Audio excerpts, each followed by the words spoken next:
Creating an account with Deutsche Bank is a straightforward process. Follow these steps to set up your account efficiently. Step 1. Visit the Deutsche Bank website. Go to the official Deutsche Bank website.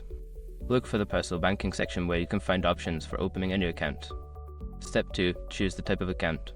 Select the type of account you wish to open, such as a checking account or a savings account. Review the features and benefits of each option to determine which best suits your needs. Step 3. Complete the online application. Fill out the online application form with your personal information, including your name, address, date of birth, and contact details. Make sure all information is accurate to avoid delays. Step 4. Provide identification. Upload the required identification documents, such as a government-issued ID and proof of address. This step is crucial for verifying your identity and complying with banking regulations. Step 5. Review and submit your application.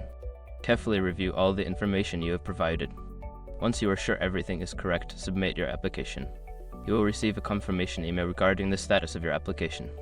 Once your application is processed, you will receive further instructions on how to access your new account. Enjoy your banking experience with Deutsche Bank.